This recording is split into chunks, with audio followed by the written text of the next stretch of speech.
France भी बहुत उछल रहा था, लगातार ईरान के खिलाफ बयान दे रहा था, अमेरिका और अरब का साथ देने का ऐलान कर रहा था और अपने वॉरशिप भी ईरान के खिलाफ उसने समुद्र में कई जगह तैनात किए।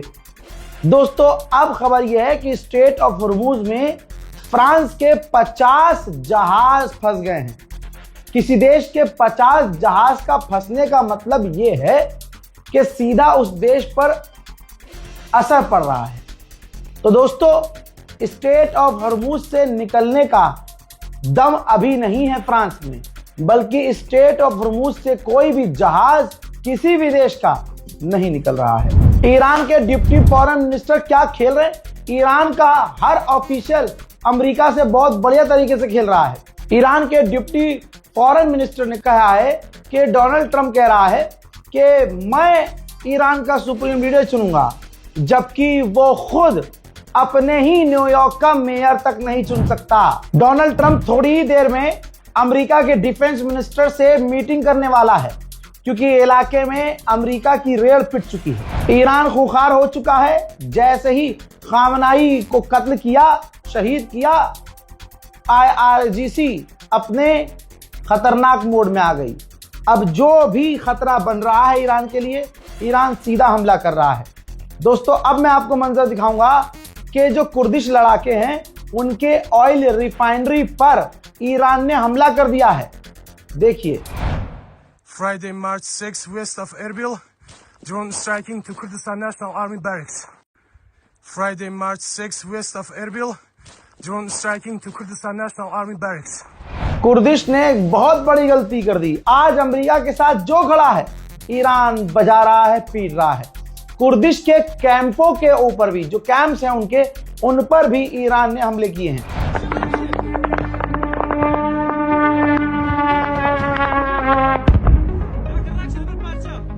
यूके के डिप्टी PM भी सामने आए हैं। उन्होंने कहा कि साइप्रस में अपने लोगों को, अपने बेस को और साइप्रस को बचाने के लिए हमसे जो बन पड़ता है हम करेंगे। हमारे लिए साइप्रस बेहद जरूरी है।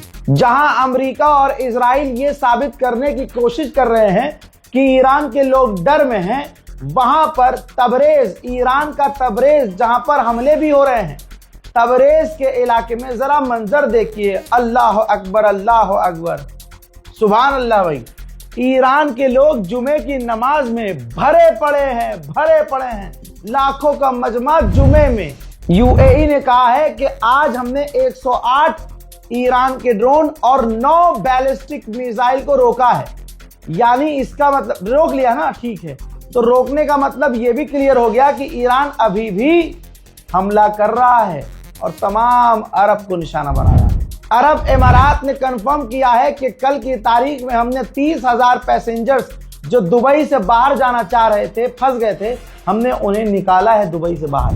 ह्यूमन राइट ऑर्गेनाइजेशन और मेडिकल केयर से जुड़ी हुई संस्थाओं को भी ताकत के तौर पर, ऐसे उसने गाजा में किया अमेरिका ने, इजराइल ने, वैसे ही अमेरिका इजराइल ने रेड क्रिसेंट सोसाइटी की बिल्डिंग, ह्यूमन राइट एजेंसी की बिल्डिंग महराबाद में उड़ा दी है। ये देखिए आपके सामने।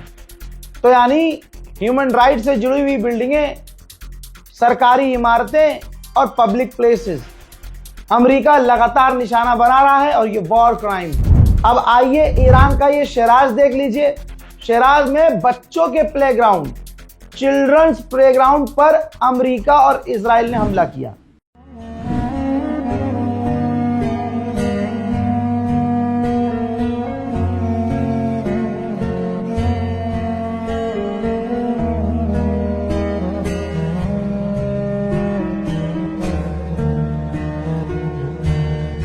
इस जंग की वजह से जो $75 पर बैरल तेल होना चाहिए था, अब 79 रुपये से ऊपर हो चुका है।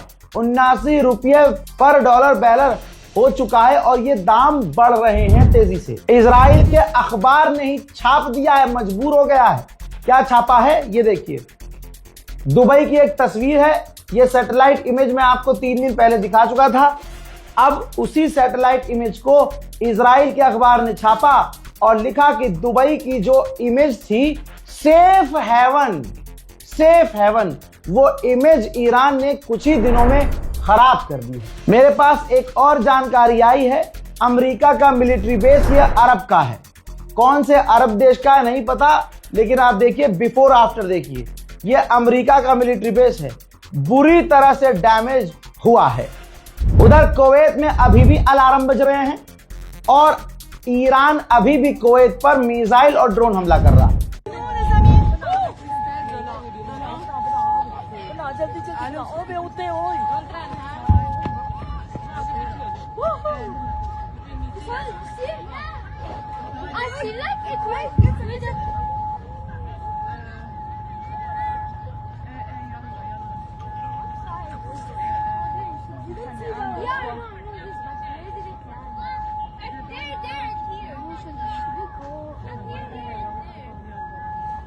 मेरे दोस्तों, जब सुपर पावर अमेरिका को सफाई देनी पड़े कि हमारे पास अभी मिसाइल है, ड्रोन है, हथियार हैं, सुपर पावर को, तो सोचिए कुछ ना कुछ तो गड़बड़ है। ट्रंप ने कहा है कि हमारे पास मिसाइल हैं, अभी भी पावर है, अभी भी हथियार है, डिफेंस सिस्टम है और अभी भी हमारा ऑपरेशन जारी है। अमेरिकी पत्रकार ने ट्रंप से पूछा कि क्या अमेरिका के अंदर सिविलियंस को ईरान निशाना बना सकता है, तो ट्रंप ने कहा कि मैंने पहले ही कहा था कि इस जंग में हमें अपना कुछ न कुछ नुकसान उठाना पड़ सकता है, लेकिन हमें लड़ना होगा। वहीं जब ईरान की मिसाइल जॉर्डन में अमेरिकी बेस पर गिर रही थी और जॉर्डन में ईरान की मिसाइल और ड्रोन घुस रहे थे, तो जॉर्डन के आम लोग खुशियां मना रहे थे।